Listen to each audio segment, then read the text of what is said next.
Friends, welcome back to Tomar pharma classes. मैं हेमंत तोमर। आज आप लोगों के साथ डिजोल्यूशन के ऊपर डिस्कशन स्टार्ट करूंगा। एक सीरीज हम लोग स्टार्ट करने वाले हैं आज, जिसका नाम है dissolution test of finished pharmaceutical dosage form. So let's start the video.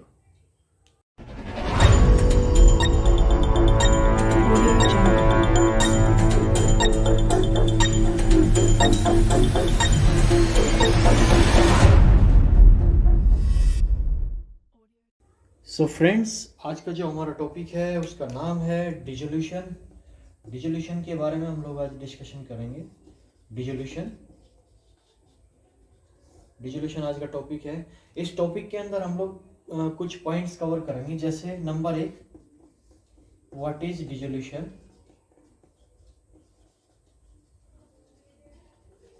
Dissolution क्या है। Number 2, what is dissolution rate. What is dissolution rate. dissolution rate क्या है। फिर उसके बाद हम बात करेंगे how we perform the dissolution, why we perform the dissolution, why we perform dissolution in pharma industry, and last में how we can perform dissolution. How we can perform this dissolution. तो ये 4 टॉपिक हम लोग cover करेंगे आज के इस session के अंदर। तो जिसमें हम सबसे पहला डिस्कशन करेंगे व्हाट इज डिसोल्यूशन। डिसोल्यूशन क्या है। तो डिसोल्यूशन क्या है इसके बारे में हम बात करेंगे। तो dissolution, that is the dissolution एक प्रोसेस है। Dissolution is a process in which mass transfer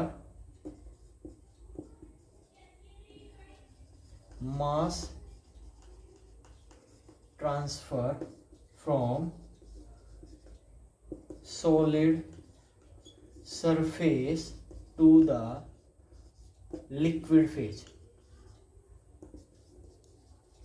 dissolution में क्या होगा, मास ट्रांसफर होगा सॉलिड सरफेस से लिक्विड फेज की तरफ, that is the dissolution. Mass transfer from solid surface to the liquid phase, मतलब कोई भी सॉलिड पार्टिकल है, वो सॉलिड पार्टिकल लिक्विड में कन्वर्ट हो रहा है, लिक्विड में कन्वर्ट हो जाएगा, तो इस प्रोसेस को हम बोलते हैं दैट इज द डिसोल्यूशन। मतलब ये जो सॉलिड का मास ट्रांसफर है वो सॉलिड सरफेस से लिक्विड फेज की तरफ ट्रांसफर हो रहा है, तो इस प्रोसेस को हम बोलते हैं डिसोल्यूशन। अगर हम फार्मास्यूटिकल इंडस्ट्री की बात करें तो डिसोल्यूशन एक टेस्ट है या डिसोल्यूशन एक पैरामीटर है जिससे हम अपनी टैबलेट की, अपने ड्रग की क्वालिटी को फाइंड आउट करते हैं इस टेस्ट के थ्रू। मतलब इस टेस्ट से हम पता करते हैं कि कितना परसेंट ड्रग रिलीज हमारे डोसेज फॉर्म से हो रहा है। परसेंट ड्रग रिलीज मतलब जो आपका ड्रग है वो उससे कितना आपका जो मेडिसिन है, टैबलेट है, उससे कितना परसेंट आपका ड्रग लिक्विड फेज में कन्वर्ट हो रहा है, सॉल्यूशन फॉर्म में कन्वर्ट हो रहा है। तो दिस इज द डिसोल्यूशन। अगर हम बात करें, dissolution is the rate and extent of the drug release. इससे हम किस रेट से ड्रग रिलीज हो रहा है वो हम फाइंड आउट करते हैं। तो दिस इज द डिसोल्यूशन। अब ये जो मास ट्रांसफर हो रहा है solid surface to liquid phase, ये डिपेंड करता है एफिनिटी बिटवीन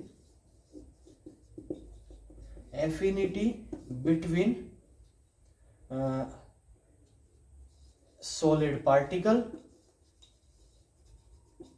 मतलब सोल्यूट, एंड मीडियम, मतलब सोलवेंट।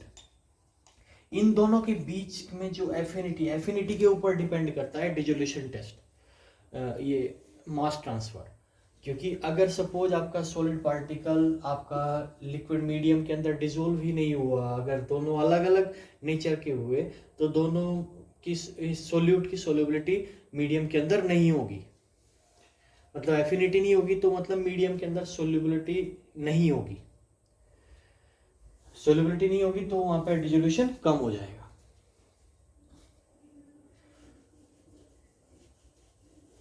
तो तो ये पहला पॉइंट था, व्हाट इज डिसोल्यूशन।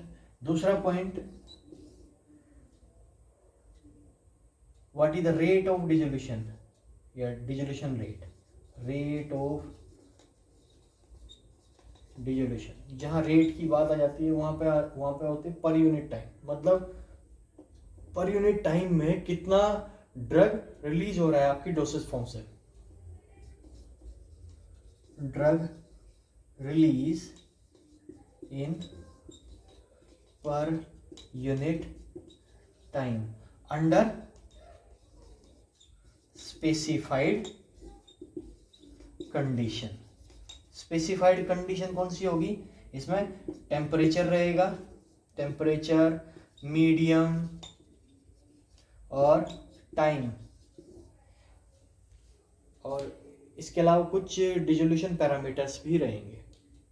तो इन स्पेसिफाइड कंडीशंस पे किस रेट से ड्रग रिलीज हो रहा है वो हम फाइंड आउट करते हैं डिसोल्यूशन के थ्रू, हमारे डोसेज फॉर्म से, कि डोसेज फॉर्म से किस रेट से ड्रग रिलीज हो रहा है अंडर द स्पेसिफाइड कंडीशन। कौन कौन सी specified condition, temperature, medium, time. This is the dissolution rate. अब बात करते हैं हमें डिसोल्यूशन परफॉर्म क्यों करना है, why we perform the dissolution test, why we perform the dissolution test. Number 3 parameter, why we perform, इस टेस्ट को क्यों परफॉर्म करना है। इस टेस्ट को परफॉर्म करने से एक तो नंबर 1 क्या बेनिफिट होगा, क्या चीज़ पता चलेगी, नंबर 1 पता चलेगा कि ड्रग की एफिकेसी कितनी है। एफिकेसी हम लोग इससे पता कर सकते हैं, मतलब कितना ड्रग इफेक्टिव है, कितना ड्रग उसमें से रिलीज हो रहा है। तो जितना ड्रग रिलीज होगा पर यूनिट टाइम में, जितना ड्रग रिलीज होगा पर यूनिट टाइम में, वही उसकी एफिकेसी होगी, उतनी ड्रग इफेक्टिव होगी। एफिकेसी फाइंड आउट करने के लिए हम लोग डिसोल्यूशन टेस्ट परफॉर्म करते हैं। इसके अलावा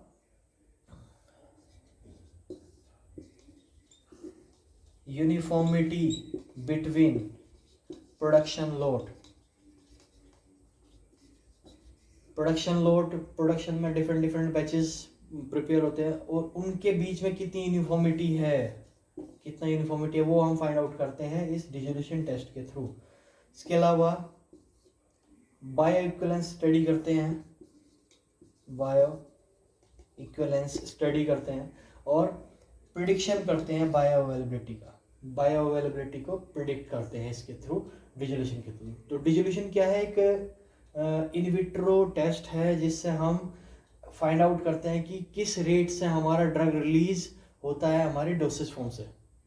that is the dissolution test under a specified condition. Specified condition होगी temperature, time and medium.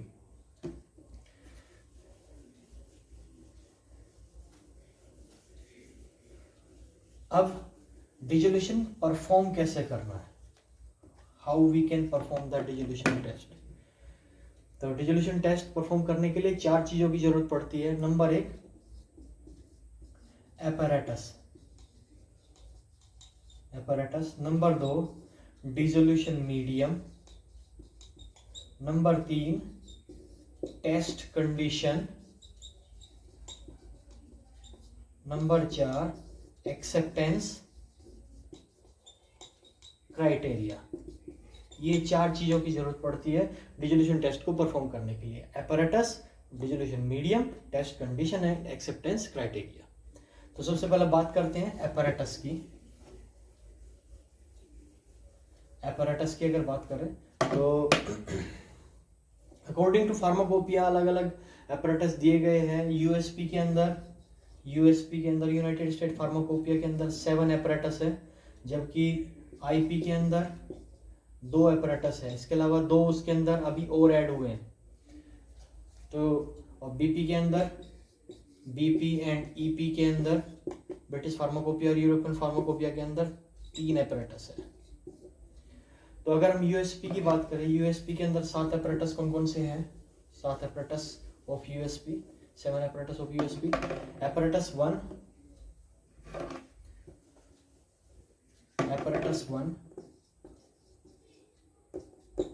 First is rotating basket, rotating basket. Apparatus second, that is rotating paddle. Apparatus second is rotating paddle. फिर apparatus third, reciprocating cylinder.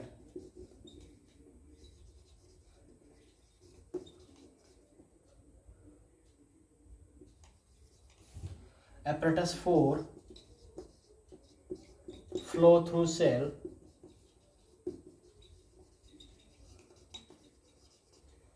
Apparatus 5, pedal over disc.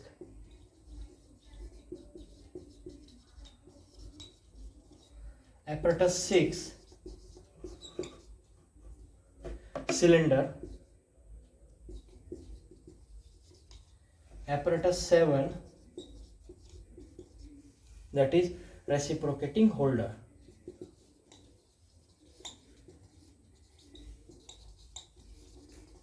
These are the 7 apparatus of USP. Apparatus 1 is rotating basket, apparatus 2nd is rotating paddle, apparatus 3rd is reciprocating cylinder, apparatus 4 flow through cell, apparatus 5 paddle over disc, apparatus 6 cylinder, apparatus 7 is reciprocating holder. अगर हम IP की बात करें तो IP में apparatus, this is the as per USP apparatus. अगर हम IP की बात करें, IP में 2 ऑफिशियल apparatus है, जैसे apparatus 1 is rotating paddle,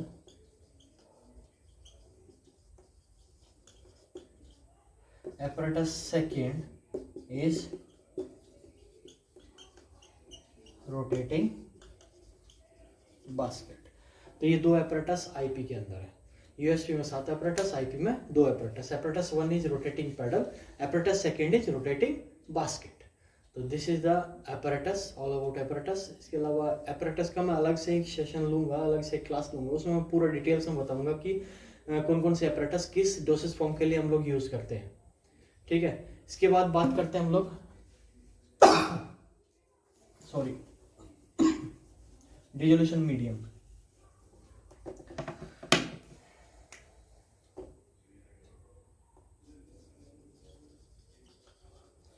dissolution medium कोई भी हम लोग यूज़ कर सकते हैं. हम प्योरीफाइड वाटर भी यूज़ कर सकते हैं, हम 0.1 नॉर्मल HCl या 6.8 pH बफर सॉल्यूशन भी हम यूज़ कर सकते हैं. इसके अलावा कुछ सर्फेक्टेंट्स भी हम यूज़ कर सकते हैं. सर्फेक्टेंट जैसे SLS सोडियम लोराइल सल्फेट, और इसके अलावा ट्विन 80, हम ये सब यूज़ कर सकते हैं एज ए डिसोल्यूशन मीडियम. लेकिन एक चीज़ ध्यान रखना है, डिसोल्यूशन मीडियम जब हम लेंगे तो डिसोल्यूशन मीडियम आपका मीडियम डिगैस होना चाहिए. डिसो मीडिया शुड बी डिगैस्ड. अगर आपके सॉल्यूशन के अंदर, आपके मीडिया के अंदर डिसॉल्व्ड गैसेस प्रेजेंट होगी, डिसॉल्व्ड गैसेस क्या कर सकती है, डिसॉल्व्ड गैसेस आपका जो डिसो मीडिया है उसे अफेक्ट कर सकती है, डिसोल्यूशन रेट को इफेक्ट कर सकती है. वो क्या कर सकती है, इसके ऊपर एक लेयर बना सकती है, आपके डोसेज फॉर्म के ऊपर एक लेयर बना सकती है. और वो लेयर, ये जो लेयर है, ये इसके इफेक्ट को, इसकी जो ड्रग रिलीज है उसे इम्पैक्ट करती है डोसेज फॉर्म के. सो इसलिए मीडिया शुड बी डिगैस्ड. तो this is all about media, dissolution medium. इसके बाद बात करते हैं हम लोग टेस्ट कंडीशन की. Test condition number 3 requirement, test condition. Test condition की अगर बात करें तो जो डिसो मीडिया है, ये जो डिसोल्यूशन है, उसके लिए सबसे पहला कुछ प्री चेक पॉइंट्स है जो आपको चेक करने पड़ते हैं, जैसे water bath level, water bath level. इसके अलावा calibration, calibration of instrument. Calibration 2 तरह का कैलिब्रेशन होना चाहिए. एक फिजिकल कैलिब्रेशन, कुछ फिजिकल पैरामीटर्स चेक करते हैं. एक केमिकल कैलिब्रेशन. तो कैलिब्रेशन के लिए मैं अलग से एक वीडियो बनाऊंगा, उसमें दोनों फिजिकल और केमिकल दोनों कैलिब्रेशन के बारे में बताऊंगा। इसके अलावा और क्या क्या चीज़ चेक करनी है, इसके अलावा level of the apparatus, level of apparatus. तो ये सारी चीज़ें हम लोग चेक करते हैं डिजोल्यूशन परफॉर्म करते टाइम। इसके अलावा नेक्स्ट जो बचा है वो है हमारा एक्सेप्टेंस क्राइटेरिया। एक्सेप्टेंस क्राइटेरिया के लिए मैं अलग से एक वीडियो बनाऊंगा, वो आप लोग उस वीडियो में देख सकते हैं। So this is all about dissolution. So friends, this is all about introduction of dissolution. तो नेक्स्ट वीडियो में मैं आप लोगों को बताऊंगा कि डिजोल्यूशन का एक्सेप्टेंस क्राइटेरिया क्या है। इसके अलावा कैलिब्रेशन के लिए, डिजोल्यूशन कैलिब्रेशन के लिए अलग से एक वीडियो बनाऊंगा। इसके अलावा एक वीडियो बनाऊंगा मैं डिफरेंट डिजोल्यूशन एपरेटस के लिए। सो अगर आज का मेरा वीडियो आपको पसंद आया तो मेरी वीडियो को लाइक कीजिएगा, मेरे चैनल को सब्सक्राइब कीजिएगा। Thanks for watching.